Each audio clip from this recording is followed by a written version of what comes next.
بسم اللہ الرحمن الرحیم۔ السلام علیکم ناظرین، آج کی ویڈیو میں ہم آپ کو روزہ رسول صلی اللہ علیہ وآلہ وسلم کی حفاظت کا ایمان افروز واقعہ سنائیں گے کہ کس طرح یہودیوں نے آقا کریم صلی اللہ علیہ وسلم کے جسم اطہر کو چرانے کی کوشش کی اور اللہ پاک نے ان کی سازش کو ناکام بنایا، اور اللہ پاک نے کس طرح اس عظیم کام کو انجام دینے کے لیے سلطان نور الدین زنگی کا انتخاب کیا۔ سلطان نور الدین زنگی کون تھے، ان کی فتوحات کے بارے میں بھی بات کریں گے، اور آپ کو نور الدین زنگی کی زندگی کے حالات و واقعات بتائیں گے۔ ناظرین، سب سے پہلے آپ کو نور الدین زنگی کا وہ واقعہ سناتے ہیں جو کہ سلطان نور الدین زنگی کے خواب اور روزہ رسول صلی اللہ علیہ وآلہ وسلم کی حفاظت کے حوالے سے ہے۔ ناظرین، کہتے ہیں کہ ایک رات نور الدین زنگی عشاء کی نماز پڑھ کر اپنے بستر پر سوئے کہ اچانک اٹھ بیٹھے اور نم آنکھوں سے فرمایا، میرے ہوتے ہوئے میرے آقا کریم کو کون ستا رہا ہے؟ آپ اس خواب کے بارے میں سوچ رہے تھے جو مسلسل 3 دن سے انہیں آ رہا تھا، اور آج پھر چند لمحوں قبل آیا، جس میں سرکار دو عالم صلی اللہ علیہ وسلم نے 2 افراد کی طرف اشارہ کر کے فرمایا کہ یہ مجھے ستا رہے ہیں۔ اب سلطان کو قرار کہاں تھا؟ انہوں نے چند ساتھی اور سپاہی لے کر دمشق سے مدینے جانے کا ارادہ فرمایا۔ ناظرین، کہتے ہیں اس وقت دمشق سے مدینے کا راستہ 20-25 دنوں کا تھا، مگر آپ نے بغیر آرام کیے یہ راستہ 16 دن میں طے کیا۔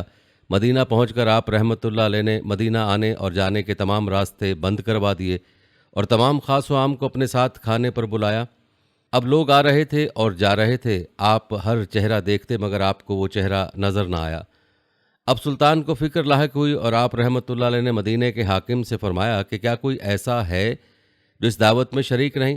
جواب ملا کہ مدینے میں رہنے والوں میں سے تو کوئی نہیں، مگر 2 مغربی زائر ہیں جو روضہ رسول کے قریب ایک مکان میں رہتے ہیں، تمام دن عبادت کرتے ہیں اور شام کو جنت البقیع میں لوگوں کو پانی پلاتے ہیں، جو عرصہ دراز سے مدینہ میں مقیم ہیں۔ سلطان نے ان سے ملنے کی خواہش ظاہر کی۔ دونوں زائر بظاہر بہت عبادت گزار لگتے تھے۔ ان کے گھر میں تھا ہی کیا، ایک چٹائی اور 2-4 ضرورت کی اشیاء، کہ یکدم سلطان کو چٹائی کے نیچے کا فرش لرزتا محسوس ہوا۔ آپ رحم اللہ علیہ نے چٹائی ہٹا کے دیکھا تو وہاں ایک سرنگ تھی۔ آپ نے اپنے سپاہی کو سرنگ میں اترنے کا حکم دیا۔ وہ سرنگ میں داخل ہوا اور واپس آ کر بتایا کہ سرنگ نبی پاک صلی اللہ علیہ وآلہ وسلم کی قبر مبارک کی طرف جاتی ہے۔ یہ سن کر سلطان کے چہرے پر غیظ و غضب کی کیفیت طاری ہو گئی۔ آپ نے دونوں زائرین سے پوچھا کہ سچ بتاؤ کہ تم کون ہو؟ حیل و حجت کے بعد انہوں نے بتایا کہ وہ نصرانی ہیں اور اپنے قوم کی طرف سے تمہارے پیغمبر کے جسم اقدس کو چوری کرنے پر مامور کیے گئے ہیں۔ سلطان یہ سن کر رونے لگے۔ اسی وقت ان دونوں کی گردنیں اڑا دی گئیں۔ سلطان روتے جاتے اور فرماتے جاتے کہ میرا نصیب کہ پوری دنیا میں سے اس خدمت کے لیے اس غلام کو چنا گیا۔ ناظرین، اس ناپاک سازش کے بعد ضروری تھا کہ ایسی تمام سازشوں کا ہمیشہ کے لیے خاتمہ کیا جائے۔ سلطان نے معمار بلائے اور قبر اقدس کے چاروں طرف خندق کھودنے کا حکم دیا، یہاں تک کہ پانی نکل آئے۔ سلطان کے حکم سے اس خندق میں پگھلا ہوا سیسا بھر دیا گیا، اور یاد رہے کہ سیسے کی یہ خندق آج بھی روضہ رسول صلی اللہ علیہ وسلم کے گرد موجود ہے۔ کہا جاتا ہے کہ سلطان نور الدین زنگی خود اس سرنگ میں گئے اور دوسرے کنارے پر پہنچا تو دیکھا کہ سرنگ نبی کریم صلی اللہ علیہ وسلم کی آرام گاہ تک پہنچ گئی تھی اور آپ کا قدم مبارک کھل گیا تھا۔ سلطان نے قدم مبارک کو چوم کر اس سرنگ کو بھروایا۔ یاد رہے کہ واقعہ 557 ہجری بمطابق 1162 کا ہے۔ ناظرین، کہتے ہیں کہ سلطان نور الدین زنگی نے روضہ مبارک کے قریب ایک چبوترا بھی بنوایا تھا کہ اس پر ان قبور کی حفاظت کے لیے ہر وقت پاسبان رہے۔ یہ چبوترا اب بھی موجود ہے اور باب جبرائیل سے داخل ہوتے ہوئے دائیں جانب ہے۔ بعض زائرین اسے مقام صفا سمجھتے ہیں، حالانکہ مقام اصحاب صفا مسجد نبوی کے اندر تھا، جبکہ چبوترا اس وقت کی مسجد کی 4 دیواری سے باہر تھا۔ مقام اصحاب صفا کے تعین کے لیے اسونہ عائشہ سے شمال کو چلیے، یعنی قبلہ کی سمت خلاف 5ویں ستون کے قریب مقام اصحاب صفا ہے، یا یہ کہ پرانے باب جبریل کے بالمقابل یہ مقام تھا۔ یاد رہے کہ وہاں اس وقت کوئی چبوترا نہیں۔ ناظرین، یہ روایت بھی بتاتی ہے کہ رسول کریم صلی اللہ علیہ وسلم اور ان کے صحابہ کرام رضوان اللہ اجمعین، حضرت ابو بکر صدیق رضی اللہ تعالیٰ عنہ، حضرت عمر رضی اللہ تعالیٰ عنہ کی قبور کی بے حرمتی کرنے کی بھی کئی بار کوشش کی گئی۔ آپ تینوں مدینہ منورہ میں مسجد نبوی شریف میں دفن ہیں۔ دشمن نے بارہا کوشش کی کہ ان کے اجسام مبارک کو ان کی قبور سے نکالا جائے، تاکہ مسجد نبوی شریف اور مدینہ منورہ توجہ کا مرکز نہ رہے۔ آپ کو بتاتے چلیں، شیخ محمد عبدالحق محدث دہلوی میں اپنی کتاب تاریخ مدینہ میں 3 بڑی سازشوں کا ذکر کیا ہے۔ پہلی سازش ابن حجار نے اپنی کتاب بغداد کی تاریخ میں لکھا ہے کہ 386 سے 411 ہجری تک ایک فاطمی حکمران مصر کا بادشاہ تھا اور مدینہ منورہ اس کے زیر اثر تھا۔ اس حکمران کی سوچ اور کوشش یہ تھی کہ رسول کریم صلی اللہ علیہ وآلہ وسلم اور ان کے 2 صحابہ کرام رضوان اللہ اجمعین کی اجساد مبارک کو مدینہ منورہ سے مصر منتقل کیا جائے۔ اس طرح لوگوں کی توجہ مدینہ منورہ کی بجائے مصر کی طرف مبذول ہو جائے گی۔ اس نے اس مقصد کے لیے مصر میں ایک نہایت شاندار عمارت تعمیر کی جس میں وہ ان اجسام کو رکھنا چاہتا تھا۔ حکمران نے اس مقصد کے لیے اپنے کارندے عبد الفتوح کو مدینہ بھیجا۔ جب یہ کارندہ مدینہ پہنچا تو اہل مدینہ کو اس سازش کی خبر ہو گئی۔ اہل مدینہ کو ابو الفتوح پر بہت غصہ آیا تو ابو الفتوح اور اس کے ساتھیوں کو قتل کرنے کے لیے تیار ہو گئے۔ ابو الفتوح ڈر گیا اور بول اٹھا کہ میں اس سازش کو کبھی بھی عملی جامہ نہیں پہناؤں گا، خواہ حاکم مصر مجھے قتل ہی کر دے۔ اسی دوران مدینہ منورہ میں بہت بڑا طوفان آیا جس سے کئی گھر تباہ ہوئے اور جانی و مالی نقصان ہوا۔ ابو الفتوح کو مدینہ سے بھاگنے کا ایک اچھا بہانہ ملا اور اسی طرح سے اللہ نے نبی کریم صلی اللہ علیہ وآلہ وسلم اور آپ کے صحابہ کو ان مجرموں سے نجات دی۔ اس حکمران نے ایک اور کوشش بھی کی لیکن وہ دوبارہ ناکام ہوا۔ دوسری سازش سمہودی کے قول کے مطابق مسیحیوں نے یہ سازش مرتب کی۔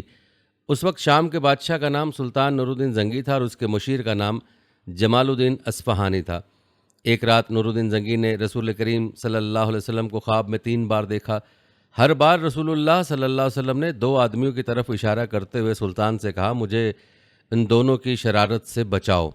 اس رات نماز تہجد کے بعد سلطان نور الدین زنگی نے خواب میں دیکھا کہ رسول کریم صلی اللہ علیہ وسلم 2 سرخی مائل رنگت کے آدمیوں کی طرف اشارہ کر کے سلطان سے کہہ رہے ہیں کہ مجھے ان کے شر سے بچاؤ۔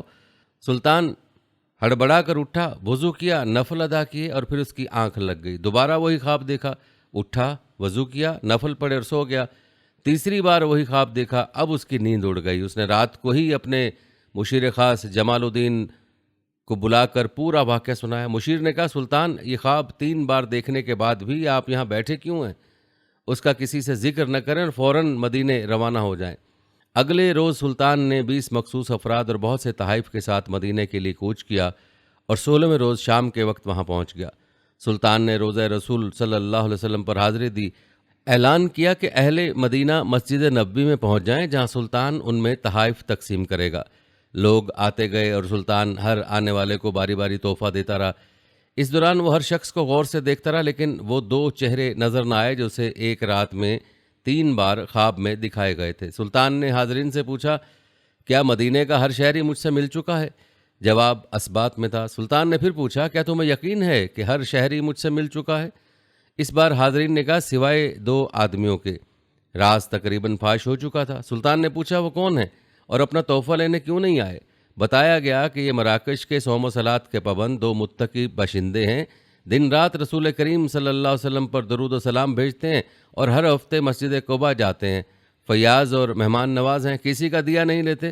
سلطان نے کہا، سبحان اللہ، اور حکم دیا کہ ان دونوں کو بھی اپنے تحائف وصول کرنے کے لیے فوراً بلایا جائے۔ جب انہیں یہ خصوصی پیغام ملا تو انہوں نے کہا کہ الحمدللہ، ہمارے پاس اللہ کا دیا سب کچھ ہے اور ہمیں کسی تحفے تحائف یا خیر خیرات کی حاجت نہیں۔ جب یہ جواب سلطان تک پہنچایا گیا تو اس نے حکم دیا کہ ان دونوں کو فوراً پیش کیا جائے۔ حکم کی تعمیل ہوئی، ایک جھلک ان کی شناخت کے لیے کافی تھی۔ تاہم سلطان نے اپنا غصہ قابو میں رکھا اور پوچھا، تم کون ہو، یہاں کیوں آئے ہو؟ انہوں نے کہا، ہم مراکش کے رہنے والے ہیں، حج کے لیے آئے تھے اور اب روضہ رسول کے سائے میں زندگی گزارنا چاہتے ہیں۔ سلطان نے سختی سے کہا، کیا تم نے جھوٹ بولنے کی قسم کھا رکھی ہے؟ اب وہ چپ رہے۔ سلطان نے حاضرین سے پوچھا، یہ کہاں رہ رہے ہیں؟ بتایا گیا کہ روضہ نبوی کے بالکل نزدیک ایک مکان میں جو مسجد نبوی کے جنوب مغرب میں دیوار کے ساتھ تھا۔ سلطان فوراً اٹھا اور انہیں ساتھ لے کر اس مکان میں داخل ہو گیا۔ سلطان مکان میں گھومتا پھرتا رہا۔ اچانک نئے اور قیمتی سامان سے بھرے اس مکان میں اس کی نظر فرش پر پڑی ہوئی ایک چٹائی پر پڑی۔ نظر پڑنی تھی کہ دونوں مراکشی باشندوں کی ہوائیاں اڑ گئیں۔ سلطان نے چٹائی اٹھائی، اس کے نیچے ایک تازہ کھودی ہوئی سرنگ تھی۔ سلطان نے گرج کر کہا، کیا اب بھی سچ نہ بولو گے؟ ان کے پاس سچ کے سوا کوئی چارہ نہ تھا۔ انہوں نے اعتراف کیا کہ وہ عیسائی ہیں اور ان کے حکمران نے انہیں بہت سا مال و زر اور ساز و سامان دے کر حاجیوں کے روپ میں مراکش سے اس منصوبے پر حجاز بھیجا تھا کہ وہ کسی نہ کسی طرح رسول کریم صلی اللہ علیہ وآلہ وسلم کا جسد اقدس روضہ مبارک سے نکال کر لے آئیں۔ اس ناپاک منصوبے کی تکمیل کے لیے انہوں نے حج کا بہانہ کیا اور اس کے بعد روضہ رسول صلی اللہ علیہ وآلہ وسلم سے نزدیک ترین جو مکان کرائے پر مل سکتا تھا وہ لے کر اپنا مذموم کام شروع کر دیا۔ ہر رات وہ سرنگ کھودتے جس کا رخ روضہ مبارک کی طرف تھا، اور ہر صبح کھودی ہوئی مٹی چمڑے کے تھیلوں میں بھر کر جنت البقیع لے جاتے اور اسے قبروں پر بکھیر دیتے۔ انہوں نے بتایا کہ ان کی ناپاک مہم بالکل آخری مراحل میں تھی کہ ایک رات موسلا دھار بارش کے ساتھ ایسی گرج چمک ہوئی جیسے زلزلہ آ گیا، اور اب جب ان کا کام پائے تکمیل کو پہنچنے والا تھا تو سلطان نہ جانے کیسے مدینے پہنچ گئے۔ سلطان نور الدین زنگی نے حکم دیا کہ ان دونوں کو قتل کر دیا جائے، روضہ مبارک کے گرد ایک خندق کھودی جائے اور اسے پگھلے ہوئے سیسے سے پاٹ دیا جائے تاکہ آئندہ کوئی بدبخت ایسی مذموم حرکت کے بارے میں سوچ بھی نہ سکے۔ تیسری سازش تبری نے اپنی کتاب بریاض الندرہ میں اس کا ذکر کیا ہے۔ حلف شہر شام کے چند لوگ مدینہ منورہ آئے اور مدینہ کے گورنر کے لیے بیش بہا تحائف لائے۔ ان کی خواہش تھی کہ روضہ مبارک میں داخل ہو کر حضرت ابو بکر اور حضرت عمر رضی اللہ تعالیٰ عنہ کے اجسام مبارک نکال کر یہاں سے باہر پھینکے۔ گورنر کی مذہبی سوچ بھی ایسی تھی، اس نے منظوری دے دی۔ گورنر نے مسجد کے خادم سے کہا کہ اگر رات کو کچھ لوگ آئیں تو ان کے لیے مسجد کا دروازہ کھول دینا اور وہ جو کچھ کرنا چاہیں اس میں مداخلت نہ کرنا۔ عشاء کی نماز سے کافی دیر بعد کسی نے باب السلام پر دستک دی۔ خادم نے مسجد کا دروازہ کھول دیا۔ تقریباً 40 آدمی مسجد میں داخل ہو گئے۔ ان کے پاس توڑ پھوڑ اور کھدائی کے ہتھیار بھی تھے۔ خادم سہم گیا اور ایک کونے میں دبک کر بیٹھ گیا۔ یہ لوگ روضہ مبارک کی طرف بڑھے، ابھی ممبر تک نہ پہنچے تھے کہ اچانک ان کے نیچے کی زمین پھٹی اور یہ سب لوگ اپنے ہتھیاروں سمیت اس زمین میں دفن ہو گئے۔ گورنر ان لوگوں کا بے تابی سے انتظار کرتا رہا اور پھر بالآخر خادم کو بلایا اور ان لوگوں کے بارے میں دریافت کیا۔ خادم نے اسے سارا واقعہ بتایا۔ گورنر نے کہا یہ کیسے ہو سکتا ہے، تم یقیناً پاگل ہو۔ خادم نے گورنر کو دعوت دی کہ اپنی آنکھوں سے موقع دیکھے۔ گورنر نے اس جگہ کی زمین کو دھنسا ہوا پایا تو خادم سے کہنے لگا تم اس معاملے کے بارے میں زبان نہ کھولنا ورنہ میں تمہارا سر اڑا دوں گا۔ سورہ الانفال میں ہے، اللہ کے دشمن اپنی عقل کی تدبیریں بناتے ہیں اور اللہ تعالیٰ بھی اپنی تدبیریں بناتے ہیں، یقیناً اللہ کی تدبیریں انسانی تدبیروں پر حاوی ہیں۔ اور سورہ مائدہ میں ہے کہ اللہ نے اپنے نبی صلی اللہ علیہ وسلم سے اپنا وعدہ پورا کیا اور آپ کی دنیاوی حیات میں اور اس کے بعد بھی سب لوگوں سے حفاظت فرمائی۔ ناظرین، دعا ہے کہ اللہ سب مسلمانوں کے ان کے دشمنوں کے برے منصوبوں اور ذلیل سازشوں سے حفاظت فرمائے اور مسلمانوں کو اچھے اعمال کی توفیق دے تاکہ وہ رب العزت کی حفاظت کے مستحق بن جائیں۔ ناظرین، بات کرتے ہیں نور الدین زنگی کے بارے میں۔ خلفائے راشدین اور حضرت عمر بن عبدالعزیز رحمہ اللہ علیہ کے بعد جن مسلمان حکمرانوں کی عظمت و کردار نے آسمان کی رفتوں کو چھو لیا، ان میں سلطان نور الدین زنگی کا نام امتیازی حیثیت رکھتا ہے۔ اس کی عظمت کا اس سے بڑھ کر اور کیا ثبوت ہوگا کہ ہر دور کے مورخ، دوست اور دشمن سبھی نے نور الدین زنگی کی شہرت عام کو ملحوظ خاطر رکھا۔ بعض مورخین نے خلفائے راشدین کے بعد تمام اسلامی حکمرانوں نے نور الدین زنگی کو سب سے بہتر قرار دیا ہے۔ سلطان نور الدین زنگی سلطنت کے بانی عماد الدین زنگی کا بیٹا تھا اور عماد الدین زنگی سلجوقی حکومت کی طرف سے شہر موصل کا حاکم تھا۔ جب سلجوقی حکومت کمزور ہو گئی تو اس نے زنگی سلطنت قائم کر لی اور عیسائیوں کو شکستوں پر شکستیں دی، جس نے تاریخ میں بڑا نام پیدا کیا۔ نور الدین فروری 1118 میں پیدا ہوئے اور آپ رحمہ اللہ علیہ نے 1146 سے 1174 تک 28 سال حکومت کی۔ آپ رحمہ اللہ علیہ نے عیسائیوں سے بیت المقدس واپس لینے کے لیے پہلے ایک مضبوط حکومت قائم کرنے کی کوشش کی اور اس مقصد کو حاصل کرنے کے لیے گرد و نواح کی چھوٹی چھوٹی مسلمان حکومتوں کو ختم کر کے ان کو اپنی مملکت میں شامل کر لیا۔ مصر پر قبضہ کرنے کے بعد نور الدین زنگی نے بیت المقدس پر حملہ کرنے کی تیاریاں شروع کر دیں۔ بیت المقدس کی مسجد عمر میں رکھنے کے لیے آپ رحمہ اللہ تعالیٰ نے اعلیٰ درجے کا ممبر تیار کروایا۔ اس کی خواہش تھی کہ فتح بیت المقدس کے بعد اس ممبر کو اپنے ہاتھوں سے رکھے، لیکن اللہ تعالیٰ کو یہ منظور نہ تھا۔ نور الدین ابھی حملے کی تیاریاں ہی کر رہا تھا کہ زنگی کو حشیشین نے زہر دے دیا۔ ناظرین، کیا آپ جانتے ہیں کہ نور الدین کا یہ عظیم الشان ممبر جو آپ نے بیت المقدس پر نصب کرنے کے لیے بنوایا تھا، اس ممبر کا کیا ہوا اور کس نے اس ممبر کو بیت المقدس پر نصب کروایا؟ ناظرین، یہ کام نور الدین کے سپاہی صلاح الدین ایوبی نے کیا، جس کو فاتح بیت المقدس کے نام سے پکارا جاتا ہے۔ آپ کو بتاتے چلے کہ نور الدین زنگی کا تعلق اوغس ترک زینگت خاندان سے تھا اور نور الدین زنگی کی حکومت کا زمانہ 1146 سے 1174 عیسوی تک کا ہے، جو 3 دہائیوں سے بھی تھوڑے وقت کا زمانہ ہے۔ ناظرین، یاد رہے کہ تاریخ کی دوسری صلیبی جنگ اور اس کے بعد کی صلیبی جنگوں کا حملہ تاریخ کا ایک ہنگامہ خیز دور تھا۔ مذہبی جوش و جذبے کے حامی صلیبی حملہ آوروں نے بار بار مسلم سرزمین پر حملہ کیا اور دائیں بائیں اور درمیان والے علاقوں پر قبضہ کرنے کی کوشش کی۔ البتہ اس موقع پر بہت سارے مسلم قائدین، حکمران اور مجاہدین اٹھے جنہوں نے تمام محاذوں میں صلیبیوں کے خلاف دفاع کی رہنمائی کی۔ آپ کو بتاتے چلے کہ سلطان صلاح الدین کی طرح کا کردار صلیبی جنگوں کے آخری حصے میں مشہور ہے، لیکن بہت سارے تاریخی ہیرو ایسے بھی ہیں جن کو تاریخ دان نظر انداز کرتے ہیں۔ ایسا ہی ایک نام نور الدین زنگی کا ہے۔ تاریخ بتاتی کہ عماد الدین زنگی کی وفات کے مختصر وقفے کے بعد ان کے بیٹوں نور الدین اور سیف الدین نے ریاست کو آپس میں بانٹ لیا۔ نور الدین نے خود حلب میں ہی قیام کیا، جبکہ سیف الدین نے موصل میں رہنے کا انتخاب کیا۔ یہ اس کے بالکل برعکس تھا جو بہت سارے مسلمان سلطان، عمرا اور بادشاہ اکثر دیکھتے ہیں۔ دونوں بھائیوں کے مابین جان نشینی یا باہمی دشمنی نہیں تھی۔ اس کا موازنہ سلطنت عثمانیہ کے شہزادوں یا مغل سلطنت کے مابین ہونے والی جانشینی کی جنگوں سے کریں تو آپ کو معلوم ہوگا کہ نور الدین اور اس کے بھائی کتنے عقیدت مند تھے۔ ناظرین، تاریخ بتاتی ہے کہ جیسے ہی نور الدین اقتدار میں آئے، ان کا بنیادی مقصد یہ تھا کہ صلیبیوں کے ہاتھوں مزید زمینیں ضائع نہ ہوں یا شہر تباہ نہ ہو، لہٰذا انہوں نے صلیبی حملہ آوروں کے خلاف اتحاد کے خواہاں خطے کی دوسری مسلم ریاستوں تک پہنچنے کے لیے متعدد کوششیں کیں۔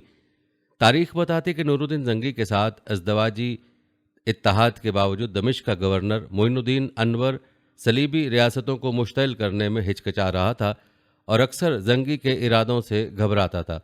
اس سب کے باوجود نور الدین زنگی ایشیا مائنز میں متعدد اہم مقامات پر قبضہ کرنے میں کامیاب رہے۔ جب جرمنی کے کونارڈ سوم اور فرانس کے لوئی ہفتم کی قیادت میں دوسری صلیبی جنگ وہاں پہنچ گئی تو نور الدین کی کامیابیوں نے اس بات کو یقینی بنا لیا تھا کہ کھوئے ہوئے علاقوں کی دوبارہ دیکھ بھال کے لیے ہم بہت کم کام کر سکتے ہیں۔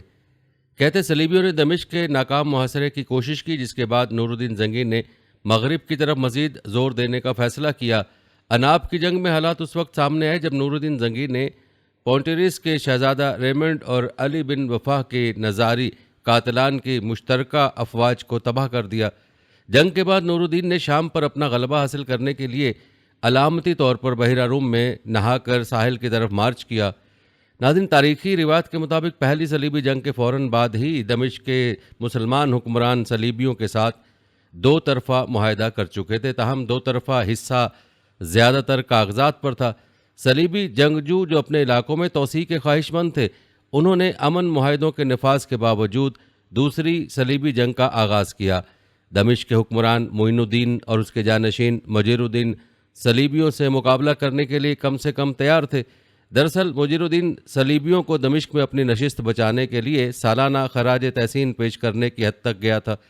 اس کی پالیسیوں کے خلاف اس طرح کی دشمنی تھی کہ دمشق کی آبادی مجیر الدین کے خلاف بڑھ گئی اور شام کے علاقے پر قبضہ کرنے میں نور الدین زنگی کی مدد کی۔ یہی وجہ ہے کہ نور الدین زنگی کو شام پر اپنا اختیار برقرار رکھنا پڑا۔ صلیبی حملہ آوروں کو برقرار رکھنے کے لیے اس طرح کے اقدامات ضروری تھے۔ ناظرین، تواریخ بتاتے ہیں کہ شام اور شمال میں جانے والے صلیبیوں نے اپنی توجہ مصر میں فاطمیوں کی طرف پھیر لی، جبکہ فاطمیوں کے برائے نام حاکم العید اقتدار میں تھے۔ وزیر شاور ابن مجیم الصدی فیکلٹ حکمران تھے۔ کہتے ہیں جب یروشلم کے بادشاہ عمراق اول کی سربراہی میں صلیبی حملہ آوروں نے حملہ کیا تو فاطمی کمزور تھے جو مصر جلدی سے گر گیا اور شاور نے مدد کے لیے نور الدین زنگی سے رابطہ کیا۔ نور الدین اپنی فوج مصر بھیجنے اور دمشق کو بے دفاع چھوڑنے کے بارے میں مطمئن نہیں تھے، لیکن اس کے بعد ان کے جنرل اسد الدین شیخ کو صلاح الدین ایوبی کے چچا نے بھی راضی کر لیا۔ ناظرین، یوں اسد الدین شیر کو نے مصر میں تیزی سے فائدہ اٹھایا اور اس نے صلیبیوں کو ایک بار پھر مسلم سرزمین سے روانہ کیا۔ تاہم اسی موقع پر فاطمیوں کے معزول وزیر شاور نے اپنے اصل ارادے ظاہر کیے۔ اس نے شاہ عمراق اول کے ساتھ اتحاد کیا اور شیر کو کی سربراہی میں زینگڈ افواج کے ساتھ مؤثر طریقے سے دھوکہ دیا۔ جیسے ہی شیر کو مصر سے واپس آیا، شاور کو اس کے واجبات ادا کر دیے۔ یوں صلیبیوں کے ذریعے مصر کو ایک واسال ریاست قرار دے دیا گیا اور شاور کو محض کٹھ پتلی کی شکل دی۔ آخرکار شاور کے بیٹے خلیل نے نور الدین زنگی سے دوبارہ مدد کی درخواست کی اور جب اسد الدین شیر کو پہنچا تو اس بار کوئی دھوکہ نہیں ہوا، مصر پر دوبارہ قبضہ کر لیا گیا اور شیر کو مصر کے وزیر کے طور پر قائم ہوئے۔ آخرکار وہ صلاح الدین اعظم کے بعد جانشین بن گیا۔ ناظرین یاد رکھیں، نور الدین زنگی کے فوجی کیریئر کے بارے میں بہت کچھ کہا جا سکتا ہے۔ وہ ایک قابل کمانڈر تھے، انہوں نے حملہ آور صلیبیوں کے خلاف اپنی جستجو میں کوئی دبدبا نہیں چھوڑا، لیکن ناظرین افسوس سے کہنا پڑتا ہے کہ آج کے مسلمانوں کو نور الدین زنگی اور ان کے ہم اثروں کی زندگی کے بارے میں کتنا کم علم ہے۔ تاریخ اسلام کے ابتدائی قرون وسطیٰ کے رہنماؤں نے اسلام اور سماجی انصاف کے شعلے کو زندہ رکھنے کے لیے جس محنت سے کوششیں کی وہ بھولی ہوئی ہیں۔ یاد رہے، نور الدین زنگی ایک عظیم شخصیت اور مثالی جرأت، میانہ اور پرہیزگاری کے حامل شخص تھے۔ ناظرین دیکھا جائے تو آج کے مسلمان نوجوانوں کو اپنی تاریخ میں جھانکنے کی فرصت ہی نہیں۔ آج بیت المقدس میں مسجد اقصیٰ کے ساتھ کیا کچھ ہو رہا ہے، فلسطین کے مسلمانوں پر کتنے ظلم ڈھائے جا رہے ہیں، لیکن مسلمان خاموش ہیں۔ کیا آپ نے سوچا ہے کہ اس خاموشی کا نقصان کیا ہوا ہے؟ ناظرین اس خاموشی کا نقصان یہ ہوا ہے کہ اسلامی عہد زرعی کے علاقے شام اور عراق سے اسلامی تہذیب و ثقافت کو نیست و نابود کر دیا گیا۔ اب آنے والی نسلیں کھنڈرات پر جو ہندو نصارہ کی نئی کنسٹرکشنز کے امور دیکھے گی۔ بابل اور نینوا کی ریاست کھنڈر بنا دی گئی۔ اب دجلہ اور فرات کے کنارے نیل کے ساحلوں تک نہ کوئی نور الدین زنگی ہے، نہ اس کا سپہ سالار اعظم، نہ اس کا سپہ سالار صلاح الدین ایوبی، اور نہ تاریخ دان ابن اسیر جرری۔ بیت المقدس حالت جنگ میں پہلے بھی تھا، آج بھی ہے۔ 44 ملکوں کی اتحادی فوج محو تماشا ہے۔ یمن سوئے کھنڈر ہے، قطر، بحرین اور عرب برسر پیکار ہیں۔ یہاں تذکرہ کرتے ہیں مسجد نوری کا۔ یاد رہے کہ مسجد نوری کا نام موصل اور حلب کے مشہور ترک حکمران نور الدین زنگی کے نام پر رکھا گیا تھا، جس نے اس مسجد کی تعمیر کا حکم سن 1172 میں دیا تھا۔ اس کے 2 سال بعد نور الدین زنگی انتقال کر گئے۔ یہی مسجد تھی جہاں سے بغدادی نے خلافت کے فتنے کا اعلان کیا۔ نور الدین زنگی کی بڑی وجہ شہرت یہ ہے کہ انہوں نے مختلف علاقوں کی مسلمان افواج کو یکجا کر کے عیسائی صلیبیوں کے خلاف جہاد کا پیغام دیا تھا۔ ناظرین مسجد کے مینار کا بیرونی حصہ ایرانی طرز تعمیر کی ایک عمدہ مثال ہے، جس پہ اینٹوں کو اس انداز میں لگایا گیا کہ سادہ اینٹیں بھی ایک خوبصورت نمونہ پیش کرتی ہیں۔ مینار کی چوٹی ایک گنبد کی شکل میں جس پر سفید پلستر لگا ہوا ہے۔ جب یہ مینار تعمیر کیا گیا تھا تو اس کی اونچائی 150 فٹ تھی، لیکن جب 14ویں صدی میں مشہور سیاح ابن بطوطہ کا موصل سے گزر ہوا تو انہوں نے دیکھا کہ مینار اس وقت بھی ایک جانب جھک چکا تھا، اس لیے اس وقت بھی اس مینار کو لوگ الہبدہ یا کوہان کے نام سے جانتے تھے۔ جہاں تک ماہرین کا تعلق ہے تو ان کا کہنا ہے کہ اس جھکاؤ کی وجہ اس علاقے میں شمال مغرب سے چلنے والی ہوائیں، اینٹوں پر جنوب سے پڑنے والی تیز دھوپ یا وہ کمزور جپسم ہے جو اینٹوں کے درمیان لگا ہے۔ ناظرین آپ کو بتاتے چلے کہ نور الدین زنگی کی شہرت کی بڑی وجہ یہ ہے کہ انہوں نے مختلف علاقوں کی مسلمان افواج کو یکساں کر کے عیسائی صلیبیوں کے خلاف جہاد کا پیغام دیا تھا۔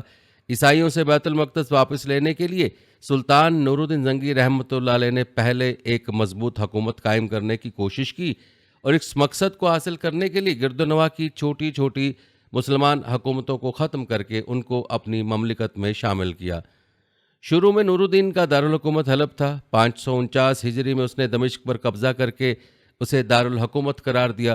اس نے صلیبی ریاست انطاکیہ پر حملے کر کے کئی قلعوں پر قبضہ کر لیا اور بعد ازاں ریاست ایڈیسا پر مسلمانوں کا قبضہ ختم کرنے کی عیسائیوں کی کوشش کو بھی ناکام بنا دیا۔ دوسری صلیبی جنگ کے دوران دمشق پر قبضہ کرنے کی کوششوں کو بھی انہوں نے ناکام بنایا اور بیت المقدس سے عیسائیوں کو نکالنے کی راہ ہموار کر دی۔ ناظرین یاد رہے کہ دوسری صلیبی جنگ میں فتح کی بدولت ہی مسلمان تیسری صلیبی جنگ میں فتح یاب ہو کر بیت المقدس واپس لینے میں کامیاب ہوئے۔ اس زمانے میں مصر میں فاطمی حکومت قائم تھی، لیکن اب وہ بالکل کمزور ہو گئی تھی اور مصر چونکہ فلسطین سے ملا ہوا تھا اس لیے عیسائی اس پر قبضہ کرنا چاہتے تھے۔ یہ دیکھ کر نور الدین نے ایک فوج بھیج کر 564 میں مصر پر بھی قبضہ کر لیا اور فاطمی حکومت کا خاتمہ کیا۔ اپنے 28 سالہ دور اقتدار میں نور الدین زنگی نے نہ صرف دمشق پر قبضہ کیا بلکہ مستقبل میں صلاح الدین ایوبی کو ملنے والی کامیابیوں کی بنیاد رکھی۔ اس وقت صلاح الدین ایوبی مصر میں نور الدین زنگی کی فوج کے کمانڈر تھے اور پھر اپنے رہنما کے انتقال کے بعد سن 1187 میں انہوں نے بیت المقدس کو آزاد کرایا اور ایوبی عہد کی بنیاد رکھی۔ ناظرین ہم نے ذکر کیا تھا کہ نور الدین زنگی نے بیت المقدس کو فتح کرانے اور آزاد کرانے کا خواب دیکھا تھا۔ بیت المقدس یعنی مسجد اقصیٰ کے اندر نصب کرنے کے لیے عالی شان ممبر بھی بنوایا تھا، لیکن اس کی زندگی نے وفا نہ کی اور یہ کام سر انجام نہ دے سکے۔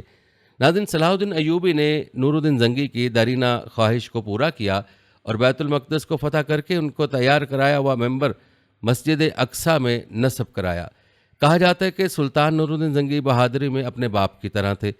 نور الدین بہادری میں اپنے باپ کی طرح تھے۔ ایک مرتبہ جنگ میں اسے دشمنوں کی صف میں بار بار گھستے دیکھ کر اس کے ایک مصاحب قطب الدین نے کہا، اے ہمارے بادشاہ، اپنے آپ کو امتحان میں نہ ڈالیے، اگر آپ مارے گئے تو دشمن اس ملک کو فتح کر لیں گے اور مسلمانوں کی حالت تباہ ہو جائے گی۔ نور الدین نے یہ بات سنی تو اس پر بہت ناراض ہوا اور کہا، قطب الدین، زبان کو روکو، تم اللہ کے حضور گستاخی کر رہے ہو۔ مجھ سے پہلے اس دین اور ملک کا محافظ اللہ کے سوا کون تھا؟ میں نہیں ہوں گا تو اللہ کسی اور کو ذمہ داری سونپ دے گا۔ ناظرین، تواریخ بتاتے ہیں کہ سلطان نور الدین نے شریعت کی خود پابندی کی اور اپنے ساتھیوں کو بھی پابند بنایا۔ انہیں دیکھ کر دوسروں نے تقلید کی، جس کی وجہ سے عوام میں اسلام پر عمل کرنے کا جذبہ پیدا ہو گیا اور لوگ خلاف شرع کام کرنے سے ذکر سے بھی شرمانے لگے۔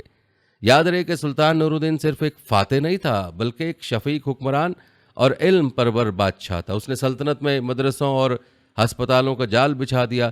اس کے انصاف کے قصے دور دور تک مشہور تھے۔ وہ بڑی ذاتی زندگی گزارتا تھا، بیت المال کا روپیہ کبھی ذاتی خرچ میں نہیں لایا۔ مال غنیمت سے اس نے چند دکانیں خرید لی تھیں جن کے کرائے سے وہ اپنا خرچ پورا کرتا۔ اس نے اپنے لیے بڑے بڑے محل تعمیر نہیں کیے بلکہ بیت المال کا روپیہ مدرسوں، شفا خانوں اور مسافر خانوں کے قائم کرنے اور رفع عامہ کے دیگر کاموں میں صرف کرتا۔ دمشق میں اس نے ایک شاندار شفا خانہ قائم کیا تھا جس کی دنیا میں مثال نہ تھی۔ اس میں مریضوں کو دوا بھی مفت دی جاتی تھی اور کھانے اور رہنے کا خرچ بھی حکومت کی طرف سے ادا کیا جاتا۔ کہتے سلطان نور الدین نے تمام ناجائز ٹیکس موقوف کر دیے تھے۔ وہ مظلوموں کی شکایت خود سنتا اور اس کی تفتیش کرتا تھا۔ نور الدین کی ان خوبیوں اور کارناموں کی وجہ سے اس زمانے کے ایک مورخ ابن اسیر نے لکھا ہے کہ میں نے اسلامی عہد کے حکمرانوں سے لے کر اس وقت تک کے تمام بادشاہوں کی تاریخ کا مطالعہ کیا، لیکن خلفائے راشدین اور عمر بن عبد العزیز کے سوا نور الدین سے بہتر فرمانروا میری نظر سے نہیں گزرا۔ ناظرین، جہاں تک بات ہے سلطان نور الدین زنگی کی وفات کی، تو کہا جاتا ہے کہ نور الدین ابھی بیت المقدس پر حملہ کرنے کی تیاریوں میں مصروف تھا کہ سلطان زنگی کو حشاشین نے زہر دیا۔ گلے میں سوزش پیدا ہوئی جو کہ ان کی موت کا باعث بنی اور 15 مئی 1174 کو ان کا انتقال ہو گیا۔ انتقال کے وقت نور الدین کی عمر 58 سال تھی۔ اللہ سے دعا ہے کہ اللہ تعالیٰ سلطان نور الدین زنگی کی قبر میں اربوں کھربوں رحمتیں نازل فرمائے، آمین۔ ناظرین، یہ تھی آج کی ہماری ویڈیو۔ امید کرتے ہیں کہ ہماری آج کی ویڈیو آپ کو ضرور پسند آئی ہوگی۔